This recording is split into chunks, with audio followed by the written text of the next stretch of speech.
নমস্কাৰ, মই বন্দনা গগৈ। আজি এটা বিশেষ ভিডিঅ' প্ৰস্তুত কৰি আপোনালোকৰ মাজলৈ আহিছোঁ। ভিডিঅ'টো মোৰ নাচৰ বা কবিতা আবৃত্তি বা তেনেধৰণৰ একো ভিডিঅ' নহয়। ভিডিঅ'টো আচলতে চিলাইৰ ভিডিঅ'। দৰাচলতে পৰহি ফেচবুকত এখন ফটো আপলোড কৰিছিলোঁ। বৰ্তমান লকডাউনৰ সময়খিনি কেনেকৈনো কটাইছোঁ তাকে জনাবলৈ। মেখেলা এখনত বোৱা মেখেলা এখনত এম্ব্ৰইডাৰী কৰি আছোঁ আৰু তাৰে এখন ফটো ফেচবুকত আপলোড কৰিছিলোঁ। আৰু তেতিয়া বহুজনে তাতে মন্তব্য কৰিছে, বহুত ভাল লাগিছে আৰু কেনেকৈনো এই এম্ব্ৰইডাৰীটো কৰে তেওঁলোকে জানিব বিচাৰিছে আৰু তাৰে এটা সৰু ভিডিঅ' বনাই মোক দিবলৈ কৈছে। বহুতে মেছেঞ্জাৰতো মেছেজ কৰিছে, হোৱাটছএপতো কৰিছে আৰু সকলোৱে হয়তো যিহেতু নাম্বাৰ মোৰ ওচৰত নাই আৰু ভিডিঅ'টো পঠাব মই সকলোকে নোৱাৰোঁ, সেয়েহে মই এনেদৰে ফেচবুকত আপলোড কৰিছোঁ। মই দেখাই দিব বিচাৰিছোঁ আপোনালোকক।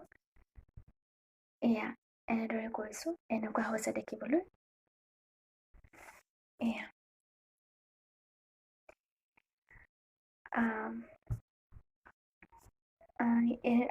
এই একেটা চিলাইয়ে এইটো আচলতে মোৰ হোম চায়েন্স আছিলে। ছাবজেক্ট হিচাপে মই হোম চায়েন্স লৈছিলোঁ।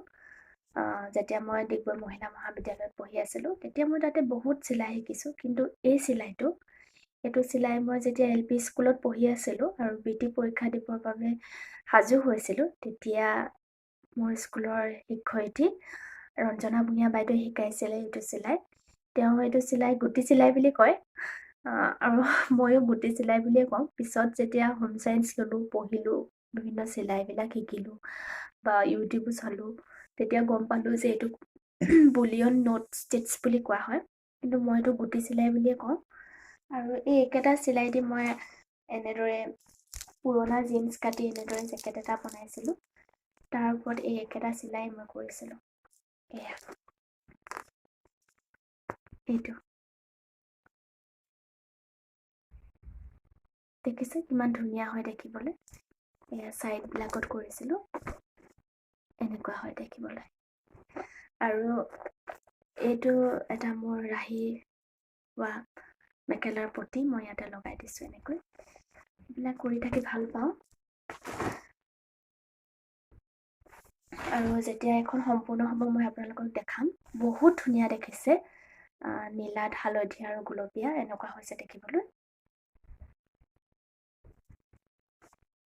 এতিয়া পলম নকৰি বলক আৰম্ভ কৰোঁ ভিডিঅ'টো। আহক আৰম্ভ কৰোঁ। এয়া এনেদৰে বেজীত সূতা সুমুৱাই, বেজীটো কাপোৰখন সুমুৱাই ৰাখি, পাৰ কৰি দিব নালাগে, সুমুৱাই ৰাখি 12 বাৰ পাক দিম। পাকবোৰৰ এটা হিচাপ ৰাখি ল'লে ফুলৰ পাহিবোৰ সমান হ'ব, দেখিব তেতিয়া ধুনীয়া হ'ব। তাৰপিছত পাকখিনি হাতেৰে টানকৈ ধৰি ৰাখি বেজীটো উলিয়াই দিম। এয়া এনেকৈ। তাৰপিছত শেষৰ পাকটো টান মাৰি বেজী সোমাই থকা সূতাডাল টানি দিলে ঘূৰণীয়া আকাৰ ল'ব। তাৰপাছত বেজীটো তললৈ ভৰাই দিম।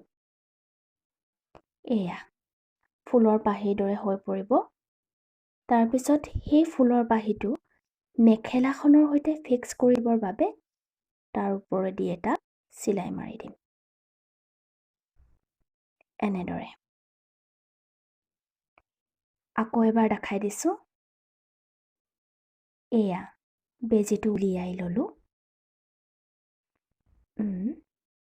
মাউচলৈ আহা। তাৰপাছত বেজীটো এনেকৈ ভৰালোঁ। পাৰ কৰি নিদিব, এনেদৰে ভৰাই ল'ব। এনেদৰে ভৰোৱাৰ পাছত সূতাৰে পুনৰ 12 বাৰ পাক দিম। এয়া 12 বাৰ হ'ল। এতিয়া পাকখিনি হাতেৰে টানকৈ ধৰি ৰাখি সূতাডাল উলিয়াই আকৌ আগৰ দৰে শেষৰ পাকটো ধৰি ৰাখি টান মাৰি দিলোঁ।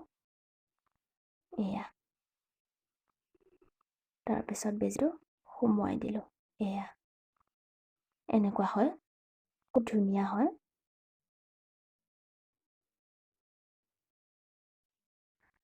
তাৰপিছত সেইটো কাপোৰখনৰ সৈতে ফিক্স কৰি দিবলৈ ওপৰেদি চিলাই এটা মাৰি দিলোঁ। এয়া হৈ গ'ল।